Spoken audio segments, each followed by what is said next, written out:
Yeah, so I guess to start off with, both of you, Darren and Andrew Buttle from Museo in Chicago. Can you tell me about what success means to you as individuals, as well as on a business level? I'll let you go first, Go Darren. first. All right. Seeing as you're the senior Buttle and I'm the junior in this situation, I think seniority should come first. Oh, I tell you what success means to me. It's having conversations like this with you, Dom. So the reminders of all the fantastic times we've had together here in Chicago, yeah. So what does success mean to me? That was the question, right? Yeah, that was the question. Andrew threw in the curveball because he completely, when he said I had to go first, that knocked the curveball straight away.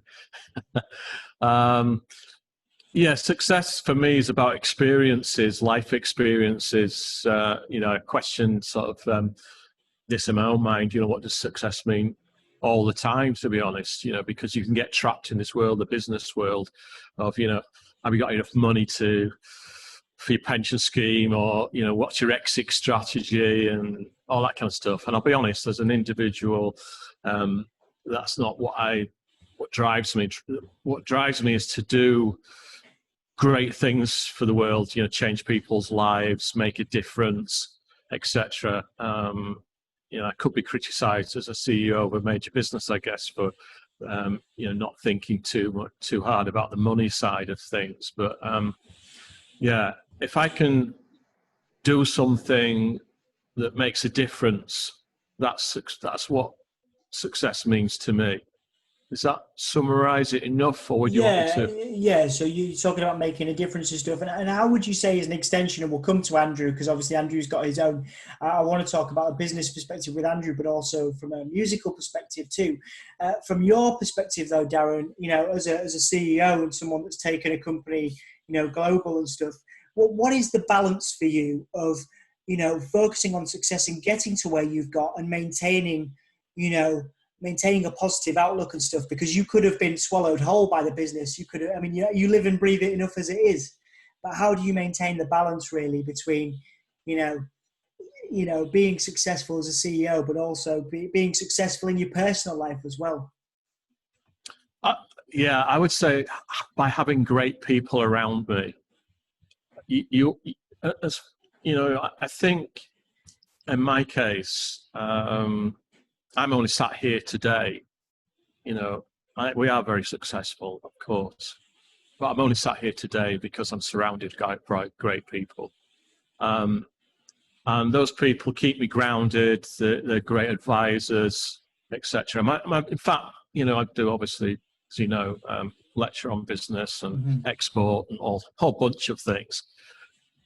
And I always say, the first lesson I'm going to give you is surround yourself with great people. And that's the key for me. So people question me, and I want that. I don't want yes men around me, and teams. A great team spirit is kind of what drives me as well. Being part of a team, I think too many owners of businesses or CEOs of businesses perhaps detach themselves a little bit, or considerably detach themselves. My style, if you like, is to be part of the team. And what drives me is to show other members of my team I can do, any job, whether it be sweeping the floors or driving the business equally well, and showing people, the path, giving them goals, and leading by example. All that kind of thing keeps me happy, keeps me involved, etc. If I get detached in any way, and people, if anybody starts to treat me as almost like a separate entity to the rest of the team, that's when I get miserable. Most people know me like that anyway. Yeah. I think you know that. So Indeed. that's kind of where I'm at, yeah. Oh, okay. And Andrew, just before we talk about your own experiences in music as well as business, where do you stand on what Darren said? Are you in agreement totally with that, or have you got a slightly different slant on it in terms of some of the things Darren's talked about? I think we share a common perspective on how to achieve success in terms of, I mean, I'm a huge believer in surrounding yourself by the right people and not investing too much time in people that bring negativity into your life. But what I think in terms of how you would define success is, I think it's something that it's a new challenge that alters regularly throughout your life, because it's almost like a priority situation. Everything changes depending on the current situation. So given the current pandemic, this year has been a huge challenge, different kind of challenge. What I would regard as success last year is completely different to this year. Yeah. So this year I started out the year with some health issues, some frightening health issues that scared the living daylights out of me, and realized I had to make some changes in my life to improve my health, my physical fitness, things like that, change the way I see myself. And then in the midst of that, we hit this pandemic. And as somebody with health anxiety, I mean, this year could have just been the end for me, mentally, because of everything that's going on. So this year for me, success has been defined by overcoming fears and overcoming challenges, and learning about the strength that I have inside, and learning that, we have this power, all of us have this power within us to overcome these situations mentally and physically and thrive. So success for me this year is that I could get better, and I could and not just get better, but have a positive impact on my family, my colleagues, my friends, and people around me. So I've seen, as you mentioned, obviously I'm in the music world too as a musician. So I kind of have these different glasses on sometimes. Sometimes I have these glasses on where I'm looking through the glasses of a father, of a businessman, as somebody who has to pay my mortgage and think about the security of my family. And then I often have these glasses on where I'm an artist and I'm seeing things from what shade of color is this point of view and things like that. And sadly, I don't get to choose which glasses I wear. It's just sometimes that's on. Okay. But it gives me a great perspective on how to take a step back and see things from different people's points of view and things like that. And I think success this year is to stay strong during these difficult times, is to not let these times consume you. Financially, work-related, family-related, health-wise, is to not let these challenges that we don't have control of, is to not let them consume you. And that has applied to Darren and I more so in business than anything, because, I'm in York, he's in Chicago. We're running a business where our headquarters are in Pennsylvania, and we've had to go.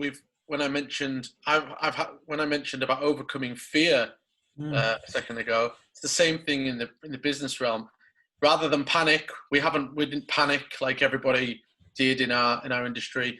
We didn't rush to certain tactics like everyone did. We stayed calm, and we got creative, and we stayed happy. We tried to keep each other happy, and our team, and we're thriving, we're surviving, but we're also laying some great work for the future. And it just has an effect on everything. It's it's all about realizing the power we all have within us.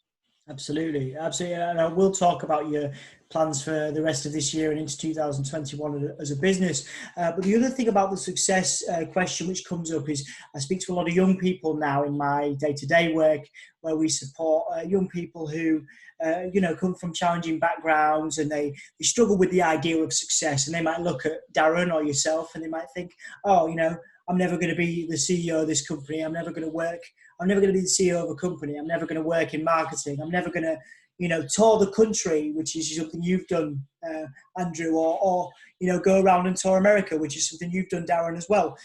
So what advice and tips have you got, I guess, from a business and personal standpoint, for people that struggle with mental health issues, that kind of get lost in that idea of success, and how to kind of cope and how to make the best of the situation they're in and find motivation?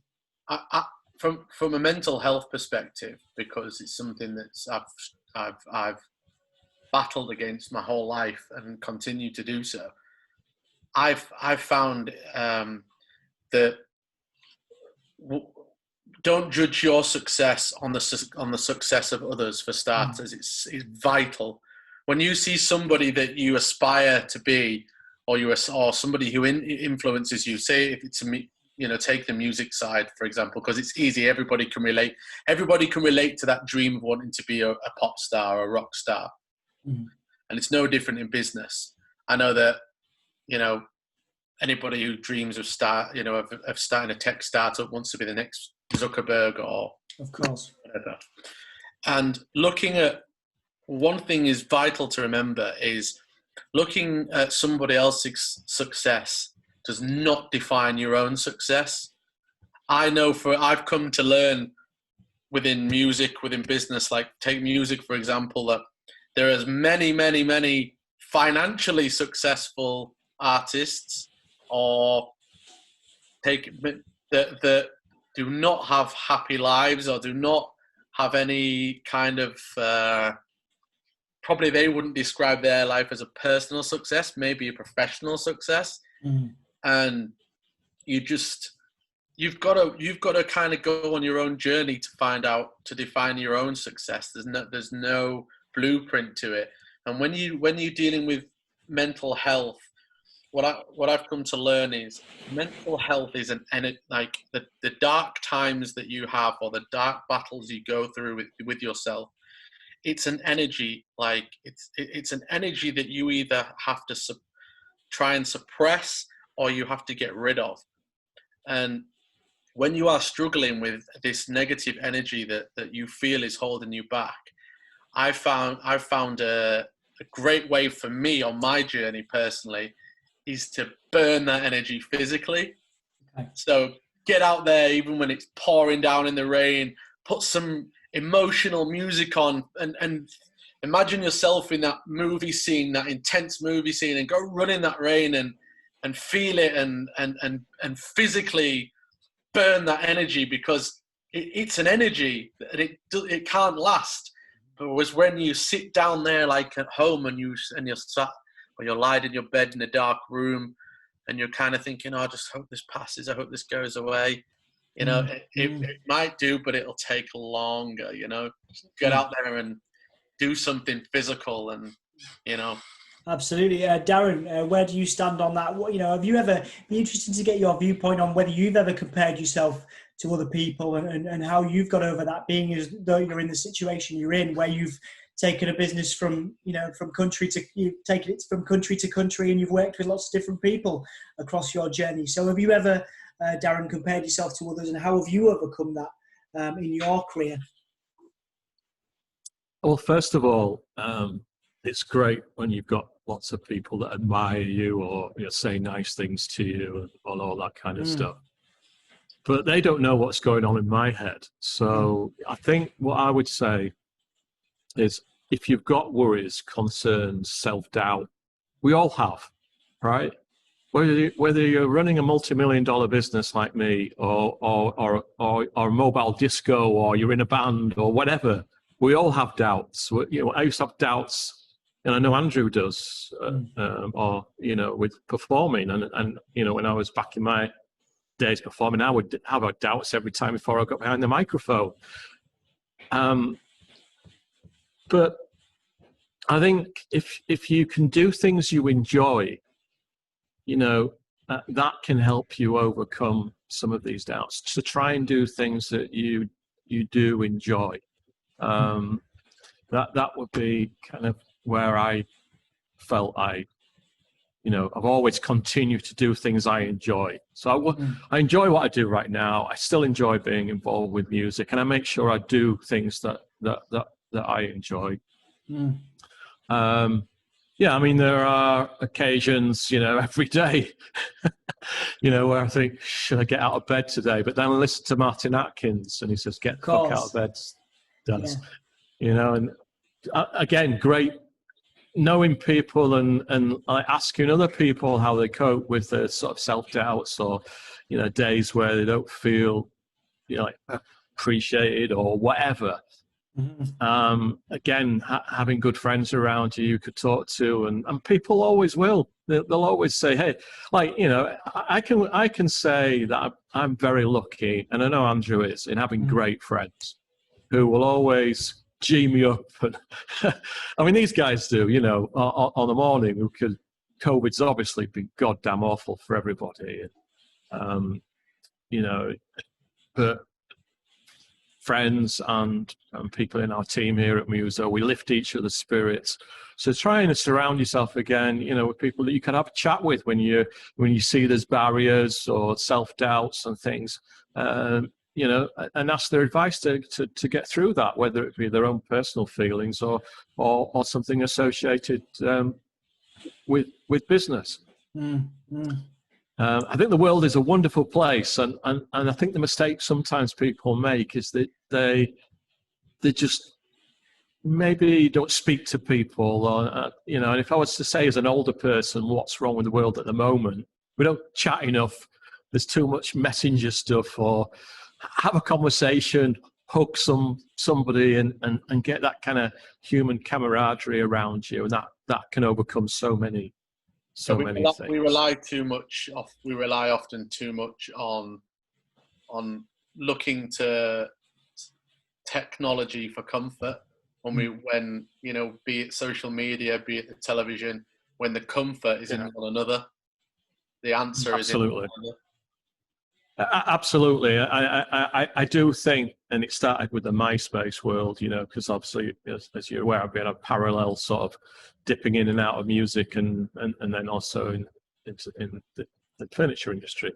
But going back to sort of the life in music, it became number of likes that you got. And then there was this stress if you don't get enough likes, and it's all bullshit, all that kind of bullshit. Get that cleared, clutter out of your mind.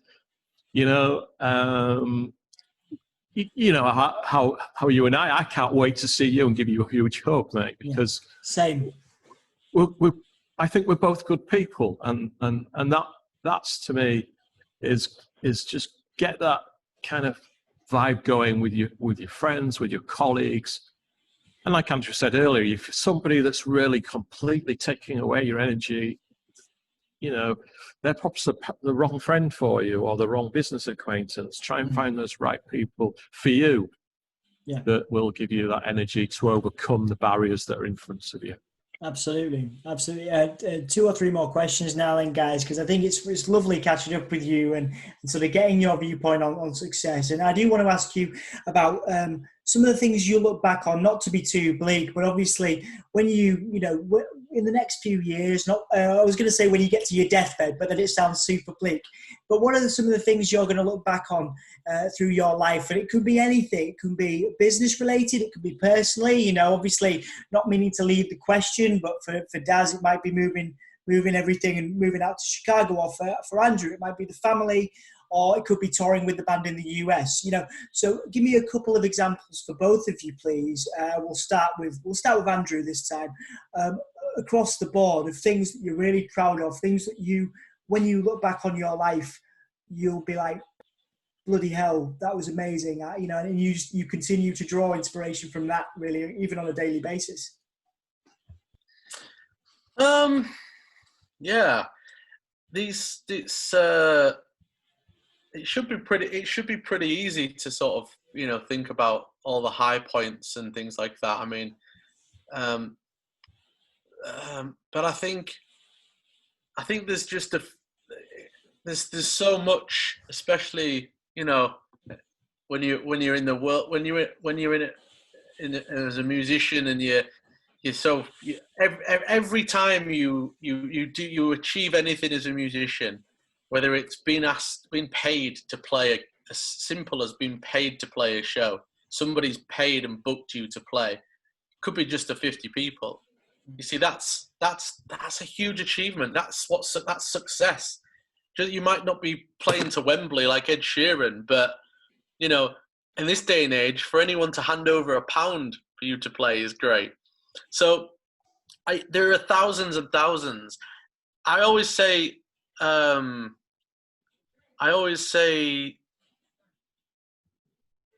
it's a shame that Darren's on this call, because he's gonna get a big head when I say. Oh no! He doesn't know. He doesn't know. He doesn't. I don't want that. Don't give me any glory. I don't think he's ever. I don't think he knows or he remembers this. I don't know if he does. But when my first child was still in the womb, so to speak, my first unborn child was still in the womb. That was one of the most frightening things I'd ever experienced in my life. And I'm a big tough alpha male guy, but psychologically I'm scared of a lot of things, right? But this means sometimes he's a wuss. Yeah, sometimes I'm a wuss, you know.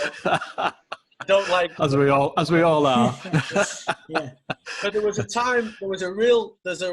came a time I would, you know, this also can help, ties in with the whole success thing, because and Darren will probably touch on it afterwards when I remind him, but at the time I was 27, which is the notorious year for rock stars dying for random reasons, and you know, maybe, you know, living an excessive lifestyle or things like that.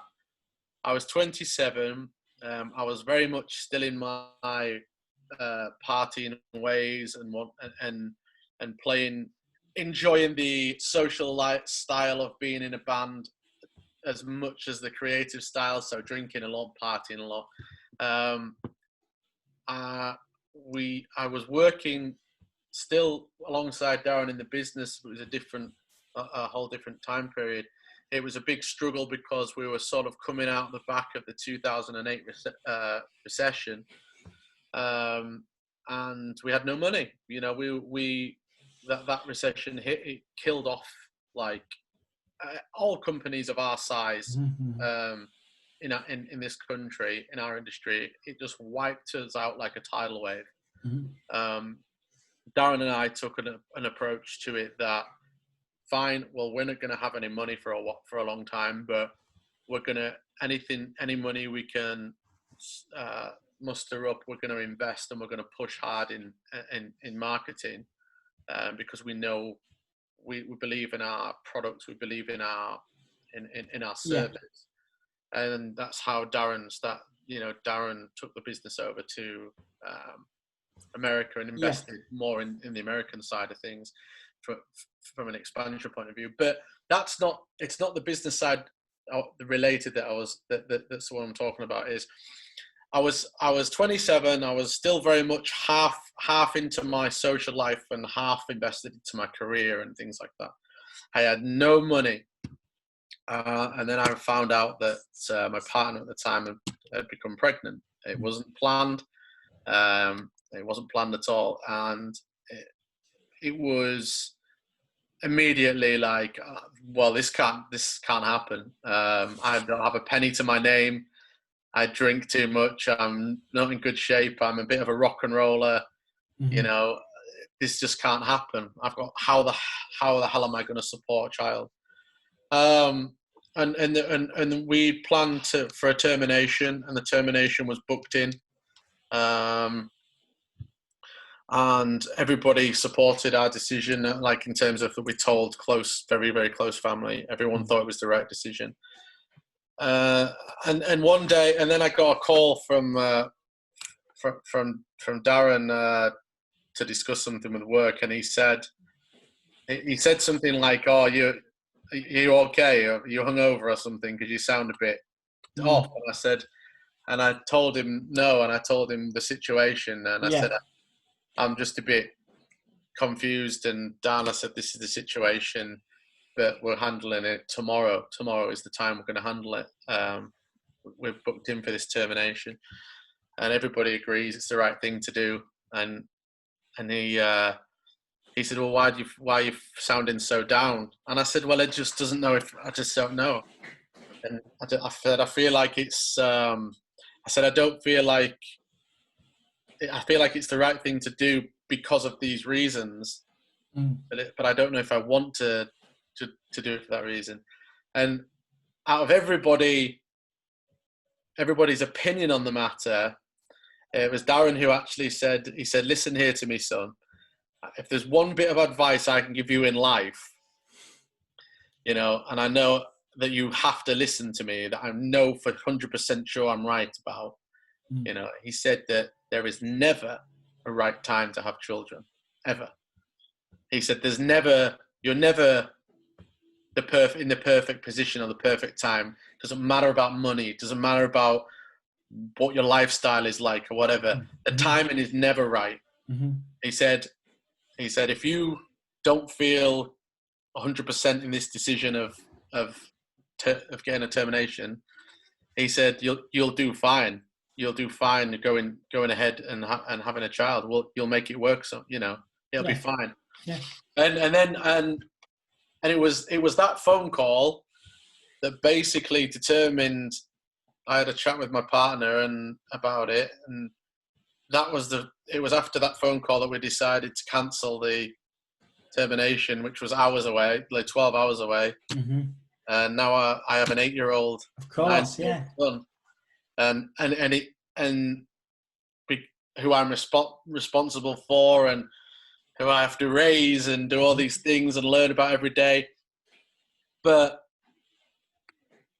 at the time, I never thought it was possible. Again, it was like another fear. It was like another fear to overcome, to just step into that fear bubble, figure it out, pop it, and go forward.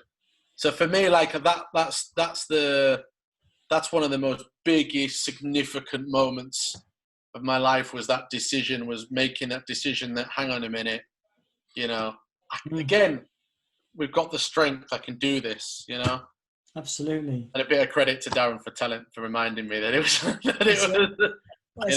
It's a beautiful story, mate. Thank you so much for sharing that with me. I think it's it's a story that I tell. It comes up naturally a lot with my friendship circles when, I'm at an age now where my friends are all starting to have babies or consider it, and they're worried and whatnot. They're worried about the financial aspect of it, or whether they don't own a house yet, or this, that, and the other. And I just say, well, I've got a story for you here, Yeah. I've got a story for you here. I had this phone call with my dad when everybody told me that, you're not in a good position, man. It's not a good time. It's not a good time. Yeah, I agree with you. It's not a good time. And then this one phone call I had with my dad. And I thought my dad, because my dad was so focused on the business at the time, I thought he would be like, oh, God, hell, no, this is a terrible time. You know what I mean? But it was so unexpected to get that kind of, advice. And that's kind of hit me. That's why I knew, like, damn, this is real. If he's saying that, I know this is real. Yeah. He wouldn't mess around with that. You know what I mean? So I tell anybody, that struggles with those things, and you can use that you can use it as a metaphor for a lot of things in your life. When you're down and things, it's not a good time. Well, you can turn it around. You can make it happen. It might not be how somebody else's success looks. Yeah. But that's by the by. Success is what you make of it. If you're happy, and you can smile, genuinely smile without forcing it or putting on a show, wearing a mask. Yeah. If you can genuinely smile, then that is your success, and then you figure out how did you get there, and you figure out how you build on that, and you figure out how you get more of that, like a natural drug, you know? Yeah, absolutely. That's my thing anyway. No, I love it, mate. I love it. Obviously, I've got a lot of respect and love for you and your family, so it's lovely to hear. You know, I've seen how you are with your family, and it's beautiful, mate. So thank you so much for taking the time to share that with me. Darren, I guess now it's a hard one to follow that, but yeah, what have you got to say on that one? And also, you know, give me a couple of your highlights, life highlights across the board. Could be professional, could be personal, or otherwise. Yeah, I mean, I think, you know, why I'm on the call today is if I can inspire somebody, you know, help anybody, that would be great, you know, as a result of this. I'll give you a little bit. I mean, you know, obviously, and I think Andrew's done a fantastic job there of recognizing the importance of talking to people. It doesn't necessarily have to be me, but, you know, and conversations like that, and all that. That family is so key. You know, family and friends and true people that love each other and will be honest with each other is key to life. Yeah. You know, there's so much bullshit out there. You've got to make sure that you've got that kind of grounded element in your life. I'll just give you a little, for your viewers, Dom, I'll just give you a little bit of background to me. I guess at 16, I left school. Very few qualifications at all. I went to further education college, where I felt a greater camaraderie, and it's just a better place for me, because we're all different in this world, and that was a key decision, is to say, okay, you know, school's not working out. I'm going to go to an FE college, you know, new friends and all of that kind of stuff. So I think that was a important time in my life. I got my first job, and I was goddamn miserable. At the time I was doing my first job, which was an office job, I was also DJing, which I absolutely loved. And I started to think, as I was sat at my desk, you know, doing this office job, how miserable I was, but how I enjoyed so much the DJing, but not just the DJing, the entrepreneurial side of it. You know, actually getting gigs or moving the gear, setting the gear up, all that. I really enjoyed it. Why the hell am I doing this? Well, I'm just doing this clerk's job for money. I've got my life the wrong way around. So interesting how you have conversations with parents. And I suppose on a similar theme, you know, what Andrew's just said, I had a similar conversation with my mum. My mum always supported me. She always said, you do what you want to do. Everybody's good at something, Darren. I was shit at maths, you know, but you're good at other things, and you're good at this DJ lark, so why not go do that? So in summary, that conversation inspired me to get out of my comfort zone, get my backpack laden with 12-inch vinyls at the time, and I went to the Balearic Islands. I did it all on my own. You know, I didn't have somebody, you know, I didn't stay anywhere other than in like a basement apartment. I roughed it, and I've always taken that, and I thought, I still believe that, you know, despite being, you know, in this, where I am now, I wouldn't be where I am now if I hadn't had that conversation with my mum. I hadn't had good people saying, you know, encouraging me, so etc. And then what happened from there, and while that was a milestone in my life in terms of, you know, future career, and even going on in with family life, is when I got there, I roughed it, I did all those things, I built my career up as a DJ, I saved some money, you know, I wasn't like, I kind of was learning business practice there. I was learning about marketing and, you know, how to get people into nightclubs and all sorts of stuff. And that kind of set myself up. for other things, to go on and do lots of other things and adventures. So that's kind of my little story, I guess. And I mean,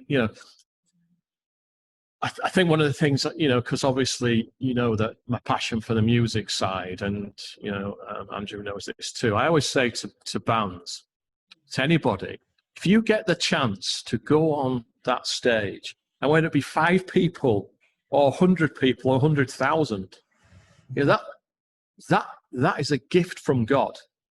You've enjoyed that process of entertaining people, and not many of us get that experience.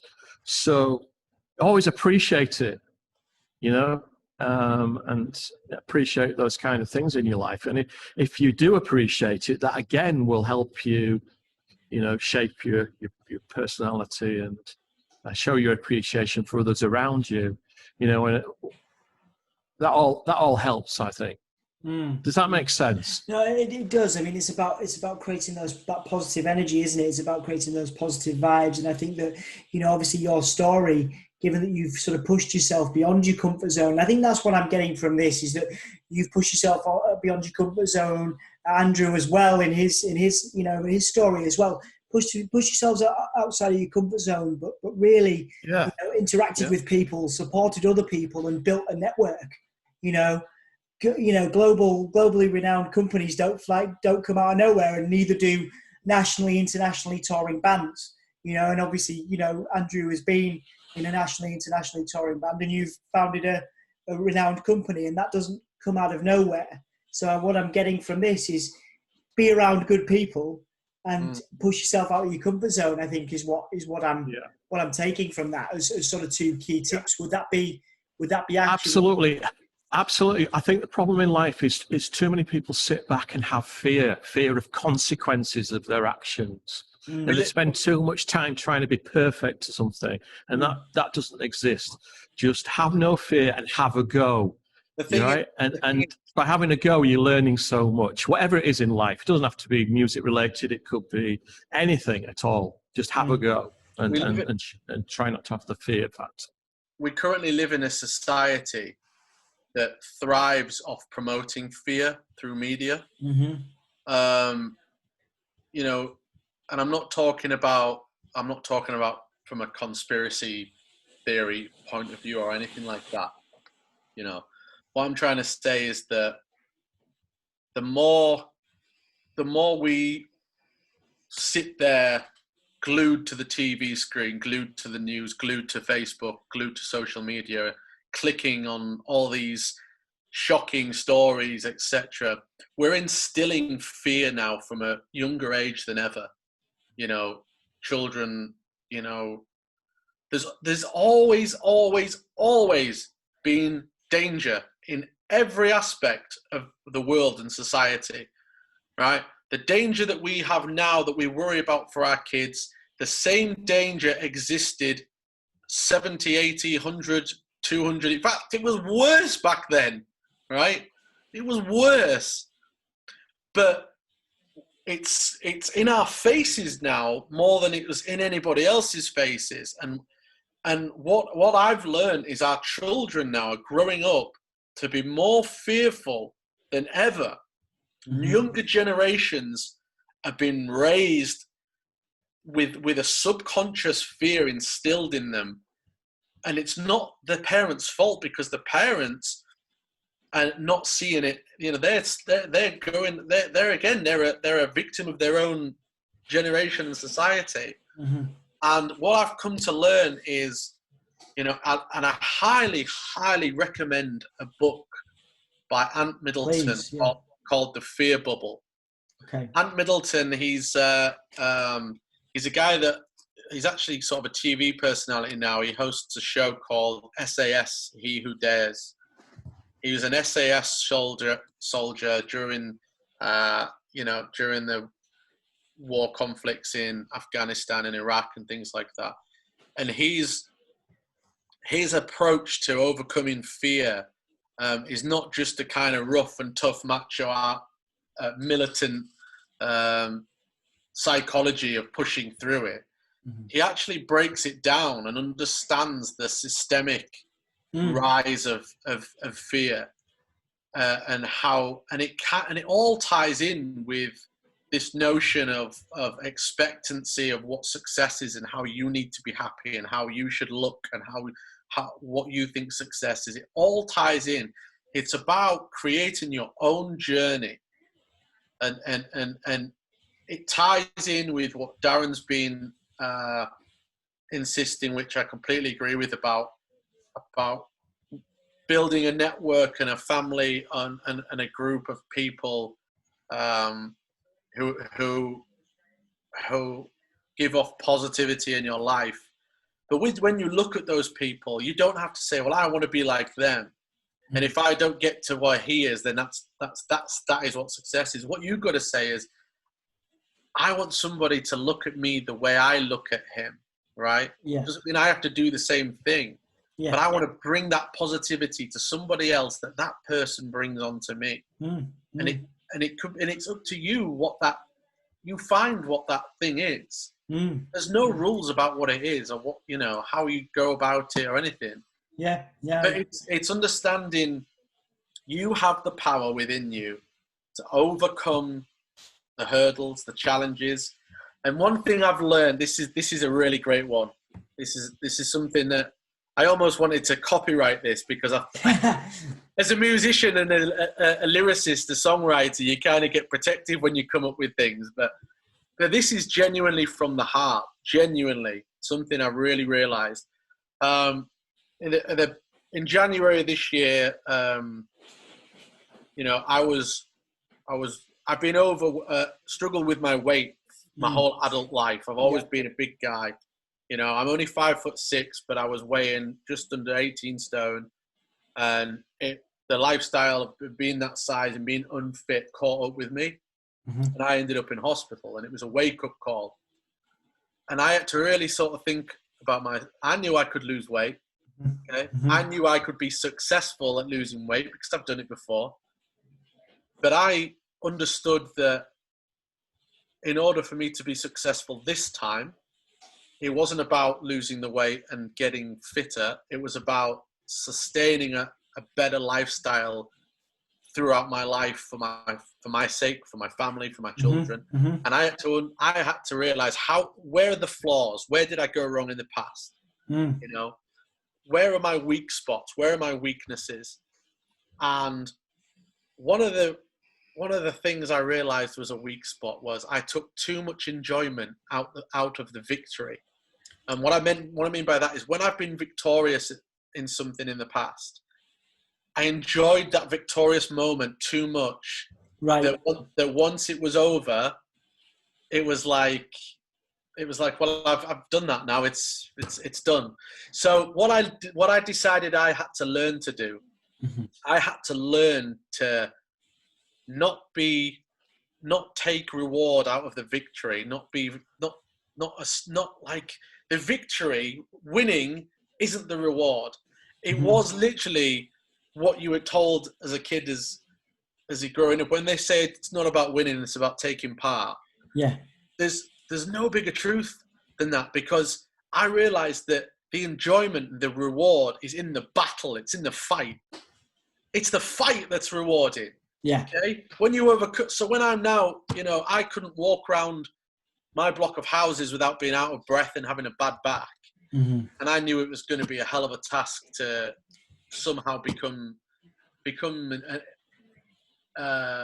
somebody who enjoyed exercise every day and this, that, and the other. Yeah. And then at first, after a couple of months, I got to running like a 5K. Oh my God, I've run 5 kilometers without stopping. It was probably slower than what my nana could do, but I ran 5K, and there was an enjoyment. That's amazing. There was a reward in feeling that, okay, I've achieved this, right? That's the reward. And then I was like, no. I got to keep going. The reward is the sweat. Yeah. The reward is being capable of doing it. So the reward was recognizing I had the strength, I had the power. The reward was, I can do it. It wasn't that I've done it. It's I can do it is the reward. So every time you go out now, every time I go out now, and I'm running half marathons now and stuff, the reward isn't getting to the end and going, I did it. The reward is that halfway through when you want to give up, halfway through when you're Knackered, you're sweating, your feet, your blisters. Andrew's frozen in the middle of. Shall I step in? It's all right. It's okay. Hopefully we'll get Andrew back in a minute. But I guess until we get. Oh, here he is. Here he is. You're back. You're back. All right. Back. Yeah. So just carry on. So you're saying when you're sweating, the reward, from my perspective, is when you. From what I'm getting from you, is the reward is the fact you're keeping going through that sweat, through that grit, through that pain. The reward is in the fight. The reward is recognizing you have the strength to fight. Yeah. Okay. It's recognizing that my leg is hurting, my lungs are just feel like they're going to cave in because I've run like 8 miles so far, and I've got another 3 or 4 or 5 to go, and it's that song comes on in your head and thinking, but isn't it amazing? Isn't it amazing that I'm actually doing this right now? Isn't it amazing that my body is in pain, my mind is telling me is this chatter in my mind is reminding me how much that I'm nowhere near the finish line. Yeah. But yet look at my legs, they're still moving. Still going, yeah. Look at my arms, they're still going. And recognizing that you have the strength to fight is like, this is actually amazing. Bring on the pain, bring it on. You know what I mean? Incredible. Yeah, it's incredible. And the victory at the end, the finish line, is something now, rather than it be a jumping around celebration moment, the victory at the finish line now is a nice, calming time to reflect on what I'm going to fight next. Beautiful, man. Beautiful. You know? I like it. I like it a lot. So it's a lovely, lovely message for people, and I think a lot of people can take from that. My final kind of question before we talk about the brand and your, mission statement for the future, before we finish up, is, a lot of that you just answered, but I wanted to ask you both, starting with Darren, what have you learned about yourself through your careers, through, growing up, and through learning that grit, that determination, learning to take yourself out of your comfort zone, learning to run a company, learning to get on stage, all those things. What have you learned about yourselves, and how have you changed and developed from, your very beginnings, I guess? I guess we'll talk about it from a business perspective, the very beginnings of the business, the very beginnings of, for example, Andrew's journey in marketing and Darren's journey as the CEO. What have you learned, and how have you changed and developed as people through your successes? And I guess most importantly, because some people don't talk about this, through some of your challenges and some of your failures even. So if we could start with Darren, how have you changed and developed through your journey? Yeah, I think that's a really important question, really. First thing I would say is that learning is lifelong. That keep learning. Never assume you know everything. That's the mistake people make generally. And one of the things that I would say, that when you set off in life, you keep moving down that road, and there's going to be all sorts of, subsidiary roads that you go down, etc. And you're gathering knowledge all the time, as you keep moving and keep your life moving along, and always be like a sponge, absorbing. But you'll never know everything. So if you can go through life on that basis, knowing that, every day I'm going to learn something, appreciate other people and what they might bring to your life as well. Don't dismiss people for any reason. Listen, when somebody knocks on your door now, on this door, it could be the guy delivering a UPS parcel, and I'll have a conversation with him and I'll learn something. Do you see what I mean? Yeah. So that's the way I live my life. I'm no genius.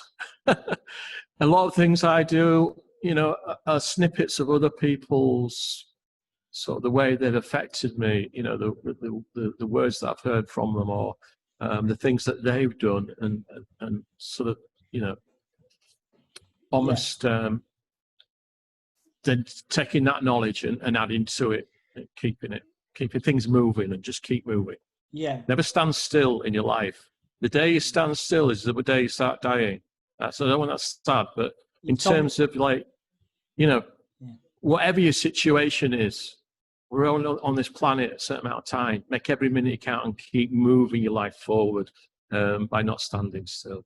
Absolutely. Yeah. I guess that shows you, I mean, you've changed and developed so much from, you know, when you first went out with your vinyl records and that story to now, you know, I guess that's taught you never to stand still, taught you never to. Absolutely. And, you know, I know all three of us can be victims of this. There's always going to be people that are going to say, you cannot do something.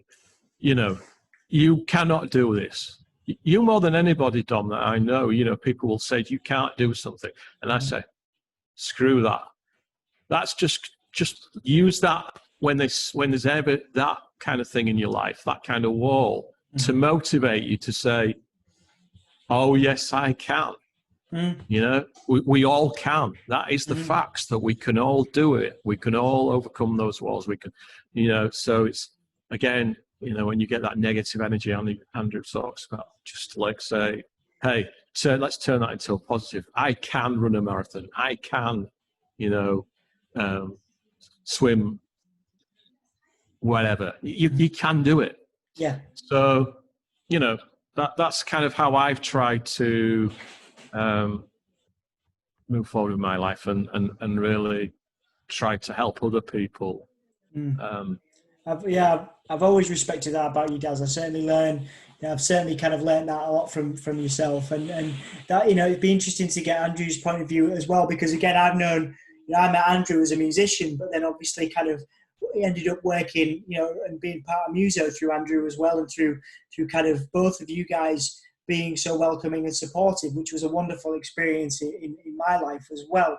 So, Andrew, from your perspective, you know, going from musician, going from touring, you know, and playing the US and doing all that stuff, because, you know, you've been going, you know, since Kid Ego and all that stuff, you know, how have you changed and developed, and what have you learned about yourself? Because you've done more so than a lot of my friends, a lot of personal growth over the years, a lot of growth and development, and it's very hard to do. You know, some people get stuck down one path, and you've certainly been able to expand and develop beyond that. So, yeah, without trying to lead the question here, how have you changed and developed as a person, you know, since you started this journey? It's funny you just kind of mentioned the word path there at the end, because I kind of had every intention of starting by saying that one thing I've learned is there's many more paths than you realize. You know, when you're going down one path, for example, I've learned it's never too late to switch paths. Never too late. If even when you feel like you've committed to something, and that doesn't mean you have to stay on that path. You know, people are often blind to that. People often get so far down one particular path, one particular route, they have regrets and they think, oh, maybe I should have done this, but I made my bed, I lie in it. It's never, no. There are so many routes you can take. There are so many different paths. There's so much to explore. And I've learned what I've learned in my journey throughout rebelliousness as a young sort of anarchist kind of, you know, character, to musician, to being, you know, quite an egotistical, selfish, thrill-seeking person, from touring musician to being a father, and to bringing up two bouncing boys, and to be becoming, you know, my father's sort of right-hand man in business that I never thought I would be capable of. Again, when you look at judging success, I looked at Darren and saw his self-discipline, his self-determination, his ability to knock doors down in a world that seems terrifying to me. And I was like, that's not me. I'm not, you know, I can't do that. And so that growth to all of that is learning that well, yeah, you can. There are many different avenues to explore. And again, don't be afraid of the path because it's not lit up, because you can't see the end of it. That's what I've learned to do, is not be scared. Finding journeys for everything, overcoming, you know, if you want to live a healthier life, and finding a journey to, I hate cardio, I hate running, I absolutely despised it. If I was going to work out, it had to be weightlifting, right? Because that's fun to me. But running, I thought, I need to fall in love with running. That's what I need to do. How is that even possible to without getting some sort of electric shock treatment to my brain? How would I ever fall in love with running? I made it happen. I get depressed when I don't run now. You know, but that it's about discovering the path to that. I needed to get somewhere that I thought was impossible. And you found it by adjusting my thinking. You can turn, like Darren said, and he's absolutely right on the money when he says the negative energy, like I said before, is an energy. You can either burn it, you can switch it, it's malleable. Okay, those thoughts, those negativity, this energy, all part of an energy ball, and it's malleable. You can mold it into something positive. You can change its color. You can change its direction by adjusting your perception and adjusting the way you think. Absolutely. There's one quick bit. Always hope. Yeah, just one quick bit of advice. It's just something that pops in my head. Please do. These things, Dom. I'm just trying to think about myself, and like, you know, I hope this helps your audience. If you feel comfortable, that isn't great. You know, if you're too comfortable, if everything's too cozy and easy, make it uncomfortable.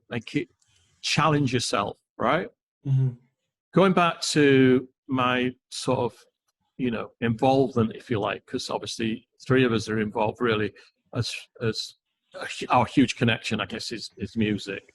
And the one thing I always used to say to young people who were involved in music, make it uncomfortable, right? Don't get all cozy, living with your mum and dad and it's all cozy. Go sleep on sofas. We've all three of us have done that. Get in a transit van, get out on that road, you know, struggle, you know, even though you're down to your last tenner to the gas. Make it uncomfortable, because if it's not uncomfortable, you don't find the solutions. If it's all easy around you, you don't become the guy in Chicago. You get all cozy and you end up bored in life, and it's not great. So make it uncomfortable. Don't get cozy. Get out there and enjoy your life. You don't have to have loads of money. The thrill of doing the stuff that's uncomfortable is still my greatest memories. Again, the reward is in the battle.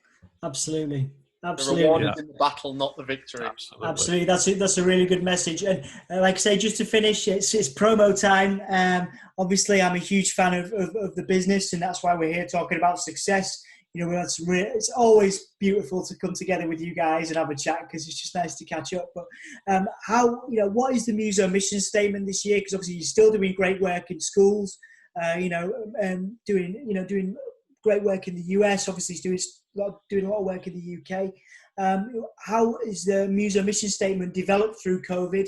And what are you guys working on at the moment? Because again, it's always been around accessibility, and particularly in schools and working in academic settings. So what are you working on right now, guys? And what have you got to promote?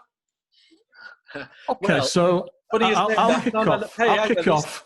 This is my territory. Here we go. This is the argument now. Well, you're going to have loads to say, so I'll keep my bit brief as possible. And then Andrew is his territory. But I mean, you know, from my point of view, I think the key thing that we're doing is we're not going to be deflected away from the mission, because I think a lot of companies are, you know, like Andrew said earlier very well, there's this kind of knee-jerk reaction. You know, one of the things I write a lot of blogs these days, and I've got into that, and the reason I'm doing it is I want to help the world, because the world's going the wrong direction often, and it's been, in our case, sticking kids in plastic bubbles. All right, we're going to put a plastic screen around a child in a school, and I'm going, no, please, please think about the repercussions of that. You know, please get that we're all different, and there are lots and lots of kids that will react very, very badly to that. So when they visit that school, when they're put in that plastic bubble, the sensory side of things, their brain is telling them, I'm in a place of danger, right? So we might protect them from somebody's sneeze, but we're actually giving them loads and loads of other health risks and mental stuff and whatever. So in summary, you know, my bit of it is to stay on course for, you know, the transformation of education for all. That's my passion in life. That's why I do what gets me out of bed every single day. Yes, we design stuff, we create stuff, and all that stuff that we're doing is to enable, you know, a better life for, whether it be children in the schools, adults in the workplace, and keeping that mission going. All right.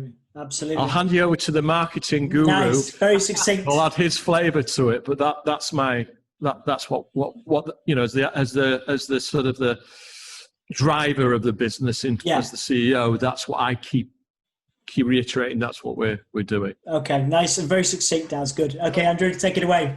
To be honest, I mean, you know, this is an example of why Muzo is successful, because I don't need to embellish what Darren's just said.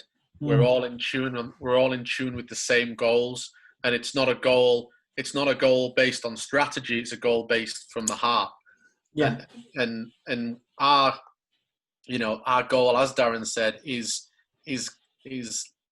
ties in with what we were talking about earlier, having a positive effect on somebody, transferring that positive energy. And we see ways, and you know, just dissect something Darren just said. He talked about putting kids in plastic screens for the safety of the pandemic, okay? Yeah. And he talked about the repercussions of that in the long term. And what did I mention earlier about fear in today's society? Yep. On how our children are being raised more and more to fear more and more and more, you know, as they grow older, and then suddenly as well, they get to an age where they feel like they can't protect themselves or create a success for themselves. The world owes it to them. It's the only way they're going to get it. Okay, and there's too much of that going on in the world right now because of that. So again, just like Darren said, everything ties in. That's how I know it's true, because it all links. Yeah.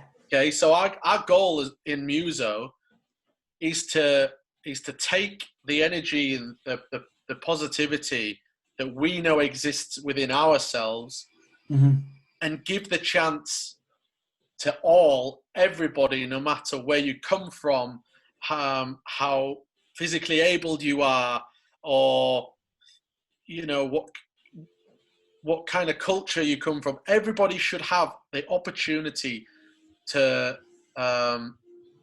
realize their own potential. Absolutely. And that's what Muzo do. Yes, we sell products. Yeah. But the product is a part of an ethos. You have an ethos, don't you? It's an ethos. Unfortunately, you do need certain things that can help the situation, and that's what Muzo do. And obviously, you know, the pandemic, again, like Darren said, you certainly see separates the leaders from the sheep. We're not a huge, and yes, we operate on a global level, but we're not this gigantic corporation with thousands and thousands of employees. You know, we're a small family company that has a big impact globally, which we're very proud of. Which is lovely, yeah. Which is great. But rather than when you start seeing everybody panic and everybody abandoning their mission statement, abandoning their ethos, abandoning their dreams because of fear, fear that they're not that their mission isn't strong enough, fear that their goals aren't strong enough to get them through a pandemic, fear that their ethos doesn't fit in with the narrative that the media are putting out. Okay, what we do as a business is we believe in what we're saying, and we will push through in the best way possible within the circumstances. So we go to what Muzo does is we don't look at what everyone else is doing. We go talk to the teacher. We go talk to the student. Okay, we talk to the health experts, not just about the virus particles that come out of somebody's sneeze, but the percentages versus long-term mental health ramifications and all sorts. We're on the street and we're boots on the ground. We're a boots on the ground company. We don't sit in our high towers, our calculators. We're boots on the ground, talking to the real people. And I mean, that's a key point. A child has a huge influence on what you see in here. Just real quick, because you probably see in the background the chairs that are on the floor as a prime example, how that changes lives. So we said earlier about getting out of your comfort zone, and that's the thing we should do with kids in classrooms. If they all sit in straight lines with just a person at the front waving their ruler at them or whatever, that isn't great, and it's not stimulating, etc. But if you give them different zones, as you see in this room that's behind me, so that they can change things up, they can take ownership of their own space, they can sit in different positions. For example, a child might respond better to, one child might like more light, so they have the opportunity to go walk over and work near the window, because that's actually healthier for them. The other child might like, he likes the lights a little bit dimmer. Let's think about things, Dom, that might interest you particularly, and your viewers, relating sound, getting back to what's the relationship to sound and what we're doing here. Well, it's huge, because sound either works for you in a positive way or a very negative way. Loud noises could be really disturbing for a certain child. And what we would say is that noise might also be great for an individual. Like, I work listening to rock music, of course, right? Whereas another person, and it could be another child, might need a very calm situation, because we are all different. Of course. So what Muzo do, what we do as a team, all of us, and we all chat about this every single day, to keep pushing the boundaries, keep out of the comfort zone, don't get comfortable, is keep challenging, what happens with the classroom environment or the working environment, and keep developing and designing and manufacturing, in our case, things that can enable a better world for those different kinds of people we see in an environment. We have a unit here just beside me. It's a rocking motion. Yeah. So 1 in 40 people in the US have some kind of, sometimes mild autism or some kind of autism. And a rocking motion while you're working with a book makes them feel good. So they read the book and they learn. Yeah. So that's all the sort of thinking we do. I tell you what I would like to just add, yeah, of course, to that is going back to early conversations about the fear mongers and all this kind of stuff. We put Andrew's team put a fantastic social media campaign on about like the little envelope chairs you see me behind me. Yeah, of course. And a child could pick them up and you could take them anywhere. You could take them outside. So we'll put a little video together of some children on the envelope chairs on some grass outside. Yeah. And I would probably say 60-70% of people, had some intelligence and just saw what were we trying to do there? But then you get the idiot that puts on social media, oh, sit outside on the grass, they're going to get a tick or something, you know, and then made a big deal of it. And what that person did is spoil potentially somebody's life, because, you know, somebody will read that negativity and they will not let the children go outside because of this stupid comment. Do you see what I mean? So what we do as a business, and we need the army behind us, we need you guys out there behind us to say, let's, you know, not be negative, let's be positive, let's create a world for all of us to live in. We're all different, we all have our issues, whether it be physically, mentally, whatever. And not put barriers, or not put on social media things that are just plain dumb and stupid, as that example. Of course, yeah. So it's what I'm getting. Obviously, what I've always got for you guys is this kind of development. It's about creating. It's about sort of bucking the trend. It's about kind of being a little bit thinking outside the box, which is obviously what Muzo is all about. And I think that's fantastic. And you've brought a lot of people in, you know, that have kind of invested in that ethos. You know, I'm one of those people. There are, you know, numerous people from the UK and the US who have invested in the Muzo ethos and got behind yours and Andrew's enthusiasm for the products as well as the message. So I guess last question, finishing off now, you know, very succinctly done in terms of promoting what you guys are doing, and we're looking forward to seeing what comes from Muzo at the end of 2020 and 2021. But what message do you have for all the people that support the products, all the people that buy the products, the people in the past that have, you know, that have come on board and helped Muzo out at conferences or whatever? You know, what message have you got for the people that support and get behind the Muzo brand, whether that's in the UK, the US, or anywhere around the world, really? Very simple. Muzo are your friends, and we're always here for you with anything, for whatever you need. It's cool. Like it. You know, our colleagues, our vendors, our customers, our friends, our competitors. One of the most joyous things about our industries is making friends, and you know, we're here to help. Even if you just need a chat, it doesn't have to be work related. We just like, you know, it reminds you that there's beauty in the world.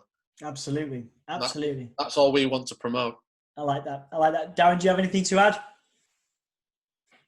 Yeah, I mean, anybody that contacts Muzo is welcome. I think welcome is a key word.